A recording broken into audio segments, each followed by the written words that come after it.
ಎಲ್ರಿಗೂ ನಮಸ್ಕಾರ. ನೀವು 2026ರಲ್ಲಿ ಯುರೋಪ್ಗೆ ಹೋಗಿ ಕೆಲಸ ಮಾಡಬೇಕು ಅಂದ್ಕೊಂಡಿದ್ದೀರಾ?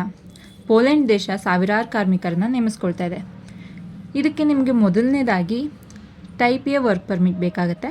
ನಂತರ ನಿಮಗೆ ಟೈಪ್ ಡಿ ವರ್ಕ್ ಪರ್ಮಿಟ್ ಸಿಗುತ್ತೆ.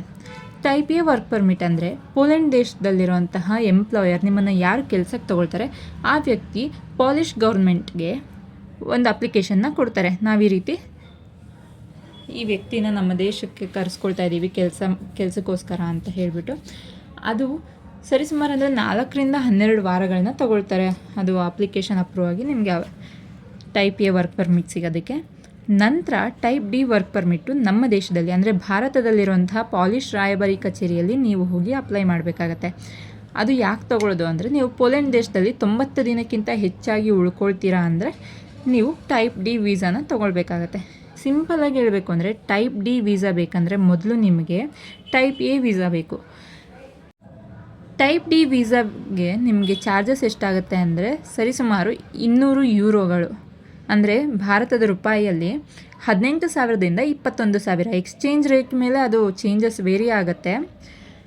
ನಿಮಗೆ ಬೇಕಾಗಿರೋಂಥ ಡಾಕ್ಯುಮೆಂಟ್ಸ್ ಯಾವ್ದು ಅಂದರೆ ಪಾಸ್ಪೋರ್ಟ್, ವರ್ಕ್ ಪರ್ಮಿಟ್, ನಾನು ಇದಕ್ಕೂ ಮುಂಚೆ ಹೇಳಿದ್ದೀನಲ್ಲ ಟೈಪ್ ಎ ಮತ್ತು ಟೈಪ್ ಡಿ ಅವೆರಡು ಬೇಕು, ಮತ್ತು ಕಾಂಟ್ರ್ಯಾಕ್ಟ್, ನಿಮ್ಮದು ವರ್ಕ್ದು ಕಾಂಟ್ರ್ಯಾಕ್ಟು.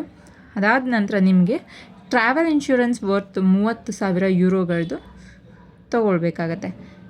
ನೀವು ಮಿನಿಮಮ್ ಸ್ಯಾಲ್ರಿ ಬಂದು 35,000 PLNಗಿಂತ ಕಡಿಮೆ ಇದ್ದರೆ ಆ ಕೆಲಸಕ್ಕೆ ಹೋಗಬೇಡಿ. 35,000 PLN ಅಂದರೆ ಭಾರತ ದೇಶದ ರೂಪಾಯಿಯಲ್ಲಿ 75,000ದಿಂದ 80,000 ರೂಪಾಯಿಗಳು. ಇದ್ರ ಬಗ್ಗೆ ನಿಮಗೆ ಇನ್ನಷ್ಟು ಇನ್ಫಾರ್ಮೇಷನ್ ಬೇಕು ಅಂದರೆ ಮತ್ತು ಅಪ್ಲಿಕೇಶನ್ನ ಹಾಕೋದಕ್ಕೆ ಲಿಂಕ್ ಬೇಕು ಅಂದರೆ ನಾನು ನಿಮಗೆ ಅದನ್ನು ಕಮೆಂಟ್ ಬಾಕ್ಸ್ನಲ್ಲಿ ಪಿನ್ ಮಾಡಿರ್ತೀನಿ. ನಿಜವಾದ ಪಾಲಿಷ್ ಎಂಪ್ಲಾಯರ್ನ ಗುರುತಿಸೋದು ಹೇಗೆ, ವರ್ಕ್ ಪರ್ಮಿಟ್ಸ್ನ ಪರಿಶೀಲನೆ ಮಾಡೋದು ಹೇಗೆ, ಮತ್ತು ವೀಸಾ ಸ್ಕ್ಯಾಮ್ನಿಂದ ತಪ್ಪಿಸ್ಕೊಳ್ಳೋದು ಹೇಗೆ ಅಂತ ತಿಳ್ಕೊಬೇಕಾದ್ರೆ ನೀವು ನಮ್ಮ ಚಾನೆಲ್ನ ಸಬ್ಸ್ಕ್ರೈಬ್ ಮಾಡ್ಕೊಳ್ಳಿ, ವಿಡಿಯೋನ ಸೇವ್ ಮಾಡಿ ಮತ್ತು ಯುರೋಪ್ಗೆ ಹೋಗೋ ಪ್ಲ್ಯಾನಲ್ಲಿರೋ ನಿಮ್ಮ ಸ್ನೇಹಿತರಿಗೆ ಶೇರ್ ಮಾಡಿ.